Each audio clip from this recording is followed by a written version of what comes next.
അന്താരാഷ്ട്ര ടൂറിസം വരുമാന വളർച്ചയിലാണ് സൗദി ആഗോളതലത്തിൽ വൻ നേട്ടം സ്വന്തമാക്കിയത്.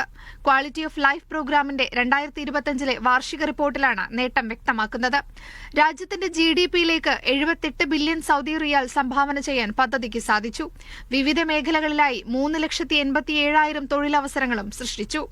ടൂറിസം, നഗരവികസനം, സംസ്കാരം, കായികം, വിനോദം, മുനിസിപ്പൽ സേവനങ്ങൾ തുടങ്ങിയ മേഖലകളിലെ പുരോഗതിയും റിപ്പോർട്ട് എടുത്തുകാട്ടുന്നു. ജനങ്ങളുടെ ജീവിത നിലവാരം ഉയർത്തുന്നതിലും സുസ്ഥിര വികസനം മുന്നോട്ട് കൊണ്ടുപോകുന്നതിലും രാജ്യം കൈവരിച്ച നേട്ടങ്ങളും റിപ്പോർട്ടിലുണ്ട്. അന്താരാഷ്ട്ര വിനോദസഞ്ചാരികളുടെ വരവിൽ സൗദി 102% വളർച്ച രേഖപ്പെടുത്തി. ആഗോള ശരാശരിയെയും മിഡിൽ ഈസ്റ്റ് ശരാശരിയെയും മറികടന്ന പ്രകടനമാണിത്. ഇതോടെ അന്താരാഷ്ട്ര സന്ദർശകരുടെ വരവിൽ ലോകത്ത് 3-ാം സ്ഥാനവും മേഖലയിലെ 2-ാം സ്ഥാനവും സൗദി സ്വന്തമാക്കി. കഴിഞ്ഞ വേനൽക്കാലത്ത് മാത്രം 3.2 കോടിയിലധികം ആഭ്യന്തര അന്തർദേശീയ സന്ദർശകരാണ് രാജ്യത്തെത്തിയത്. 3 വർഷത്തെ അപേക്ഷിച്ച് 26% വർധനയാണിത്. ടൂറിസം മേഖലയിലെ ചിലവഴിക്കലും 15% ഉയർന്ന് 53.2 ബില്യൺ സൗദി റിയാലായി. Media 1 Jeddah.